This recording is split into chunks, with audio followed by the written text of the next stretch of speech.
हरे कृष्णा। सबको हार्दिक शुभकामना है। तो एकादशी है, ये एकादशी जो आ रहे हैं उसको बोल रहे हैं पार्श्व एकादशी। ब्रह्मवैवर्त पुराण में भाद्र महीना में शुक्ला एकादशी, शुक्ला अष्टमी में जो एकादशी है, तो वो एकादशी युधिष्ठिर कृष्ण संवाद में वो वर्णन किए गए हैं। वो एकादशी जो है, तो ये एकादशी के बारे में जो बताते हैं, जो ये पार्श्व एकादशी जो पालन करेंगे उनको वाजपेय यज्ञ का फल मिलेगा। तो वाजपेय यज्ञ, ये एकादशी का जो युधिष्ठिर महाराज कृष्ण भगवान को पूछे, जे ये एकादशी का क्यों पार्श्व एकादशी बताते हैं और एकादशी पालन करने का तरीका क्या है और एकादशी पालन करने से क्या हमारा फायदा होगा, हमारा आध्यात्मिक क्या फायदा होगा, यह हमको विस्तार में कृपा करके हमको बताइए। तो भगवान कृष्ण ने जो ब्रह्मवैवर्त पुराण में जिस तरह वर्णन किए गए हैं, तो इस तरह मैं बोलने के लिए कोशिश कर रहा हूँ। उसमें से बताया है जो ये बलि महाराज और वामन देव का जो लीला है, ये एकादशी में इसका वर्णन है। बलि महाराज जो है प्रहलाद महाराज का जो पौत्र थे, पौत्र मतलब उसका ग्रैंडसन थे। प्रहलाद महाराज का जो पुत्र है वो विरोचन है, और विरोचन का जो पुत्र है वो बलि महाराज है। प्रहलाद महाराज आप जानते होंगे सब लोग, जो भगवान नृसिंहदेव का बहुत बड़ा भक्त थे। तो उनका जो पौत्र है वो बलि महाराज। तो जो लोग एकादशी पालन कर रहे हैं वो पालन करना चाहिए, क्योंकि एकादशी में का दिन में क्या होता है, एकादशी का दिन में जो पाप पुरुष है, जो पाप, वो सब शस्य दाना में, ग्रेन में रहते हैं, पंचग्रेन में, जैसा धान, गम, जौ, सरिसा, इसमें पाप पुरुष वहाँ पे बैठते हैं।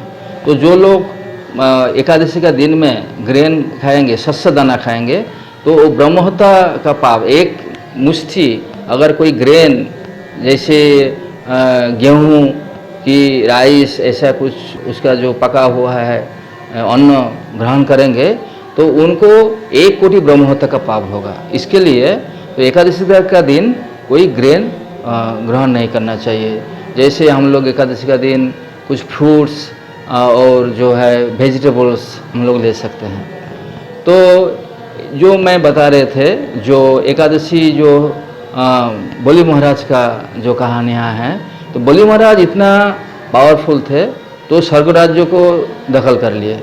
तो इंद्र देवता और सब जो देवता लोग हैं, वो लोग सब लोग भाग गए हैं स्वर्ग राज्य से। स्वर्ग राज्य से भागने के बाद ब्रह्मा जी के पास गए। ब्रह्मा जी सब लोग को लेकर क्षीर सागर में गए, जहाँ पे भगवान वहाँ पे लेटे हुए हैं। तो भगवान को जब प्रार्थना किए तो भगवान उनको बताए, ठीक है, मैं इसको बलि महाराज को कैसे पैसिफाई करना है मैं करूँगा। एक बार क्या ऐसा संदर्भ में ऐसा बताया ब्रह्मवैवर्त पुराण में, जो बलि महाराज एक यज्ञ कर रहे थे और वो यज्ञ में सबको दान ध्यान कर रहे थे। तो उसी टाइम में वामन देव वहाँ पे उपस्थित हो गए। तो वामन देव जो है बहुत हाइट बहुत छोटा है और वो ब्राह्मण वेश में बहुत खूबसूरत दर्शन जैसे है, ब्राह्मण देव वहाँ पे आविर्भूत हो गए हैं। बलि महाराज जहाँ पे यज्ञ कर रहे थे तो उनको पूछा, जो आपको क्या चाहिए? बोलते आपको संकल्प कीजिए। और कोई दान करने के लिए पहले संकल्प करना एक हमारा वैदिक रीति है। तो जब संकल्प करने के लिए गए तो जो कमंडलू से पानी नहीं निकल रहे थे, क्योंकि शुक्राचार्य जो दैत्य गुरु वो बता दिए, देखो ये भगवान विष्णु ये सब कुछ तुमको हर लेगा, तुम इसको मत करो, दान देने का संकल्प मत करो। तो बोलते नहीं, अगर भगवान विष्णु मेरा पास आया और कुछ मांगने के लिए, तो ये मेरे के लिए तो बहुत गर्व का बात है। तो भगवान को हम दान देंगे, तो हम तो दान तो देंगे, संकल्प तो हम करेंगे।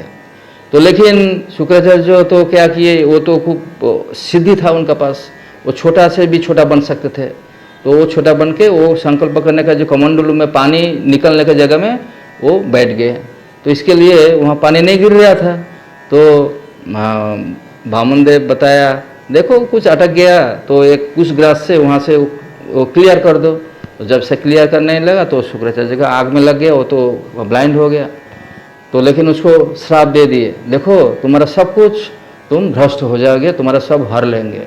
तो वामन देव जब संकल्प कर लिए बलि महाराज, तो वामन देव एक पाद में पूरा सप्तलोक, नीचे सप्तलोक को परिव्याप्त कर लिए, कवर कर लिए।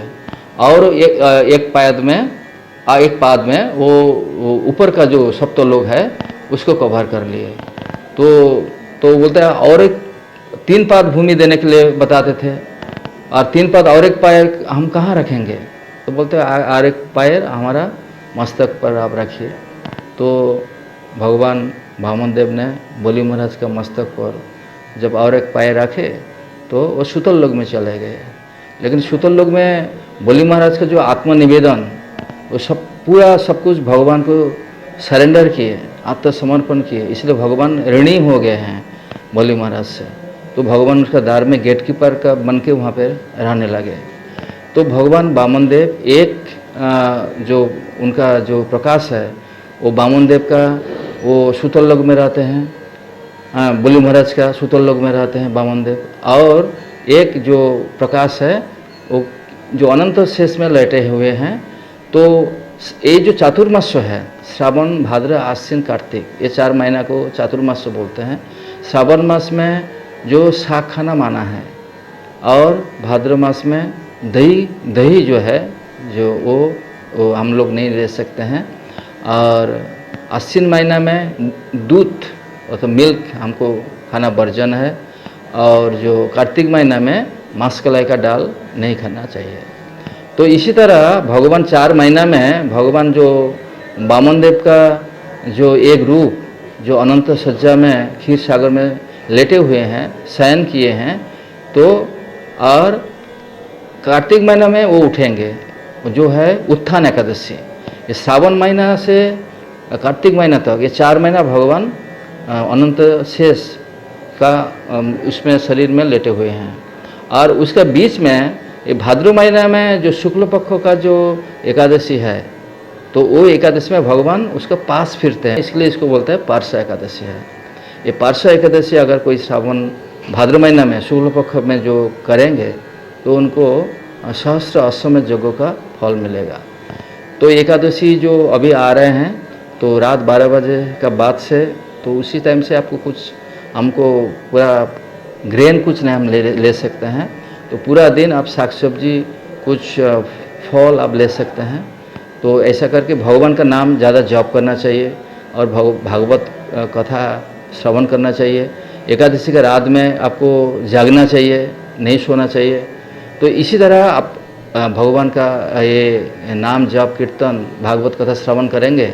और नेक्स्ट डे वो आप जो पारण का टाइम है, जैसा हम लोग ग्रेन नहीं खाए तो ग्रेन आपको लेना चाहिए। उसका नेक्स्ट डे आप ग्रेन खा के आपका एकादशी का जो व्रत आप रखे हैं उसको जो पारण बोलते हैं, वो पारण आप तोड़ सकते हैं। आपका एकादशी का जो अश्वमेध यज्ञ का फल आपको मिलेगा। लेकिन भक्त लोग क्या है, ये जो अश्वमेध यज्ञ का फल भक्त लोग को नहीं कुछ ज़रूरत नहीं है, क्योंकि भक्त लोग चाहते हैं भगवान का सेवा करने के लिए। और वो भगवान का सेवा करेंगे, अश्वमेध यज्ञ का फल का लेकर, जो ऐसे अश्वमेध यज्ञ फल लेकर वो इंद्र लोग प्राप्त हो सकते हैं। लेकिन भक्त लोग तो इंद्र लोग नहीं जाना चाहते हैं, स्वर्ग लोग नहीं जाना चाहते हैं। भक्त लोग गोलोक वृंदावन में भगवान का धाम में जाना चाहते हैं। तो आप लोग भी जो लोग घर में रह रहे हैं, ये एकादशी व्रत पालन करेंगे। ओनली भक्त लोग पालन करेंगे, जो गृहस्थ लोग पालन नहीं करेंगे, ऐसा कुछ नहीं है।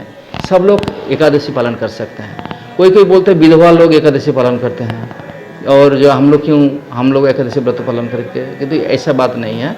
अब सब लोग एकादशी पालन करना चाहिए, क्योंकि एकादशी अगर नहीं पालन करेंगे तो आपका कोटि ब्रह्म हत्या का पाप आप भोगेंगे।